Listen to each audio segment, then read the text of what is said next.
যেদিন রান্না করতে ইচ্ছে করবে না, কুড়েমি করতে ইচ্ছে করবে, আর না হলে রান্নার ঝামেলা খুব কম থাকবে, সেই দিন এই হাতে মাখা ডালটি করে খাবেন।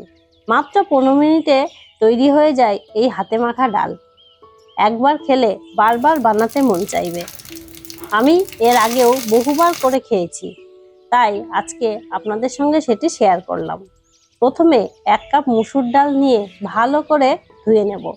এরপর এর মধ্যে দেব একটি টমেটো কুচানো, একটি আলু কুচানো, 5-6 কোয়া রসুন কুচানো, ছোট সাইজের 2টো পেঁয়াজ কুচানো, পরিমাণ মতো লবণ, হলুদ, 1 চামচ জিরে গুঁড়ো, 3-4টি কাঁচা লঙ্কা আর কিছুটা ধনেপাতা কুচানো, আর বেশ খানিকটা সর্ষের তেল। এইবার সব কিছু খুব ভালো করে হাত দিয়ে মাখিয়ে নেব। এইভাবে হাতে মাখানোটাই হলো এই রান্নার আসল স্বাদ।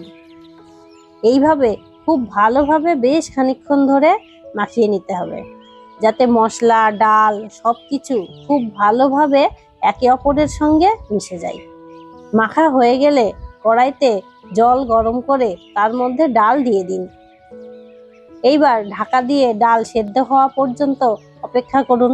মাঝে মাঝে একটু নেড়ে দেখবেন যে ডালগুলো সেদ্ধ হলো কিনা।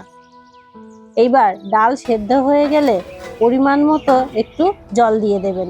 এইবার একটি তড়কা প্যানে তেল গরম করে একটি শুকনো লঙ্কা, একটি তেজপাতা, পরিমাণ মতো 5 ফোড়ন আর কিছুটা কারি পাতা দিয়ে দিন। ফোড়ন ফুটে সুন্দর গন্ধ বের হলে ডালের ওপর ছড়িয়ে দিন। ব্যাস, তাহলেই তৈরি আমাদের হাতে মাখা ডাল। গরম ভাত, আলু ভাজা, ডিম ভাজা সঙ্গে পরিবেশন করুন। এই সহজ রেসিপির স্বাদ আপনাকে বারবার বানাতে বাধ্য করবে। ভিডিওটি শেষ পর্যন্ত দেখার জন্য অসংখ্য ধন্যবাদ।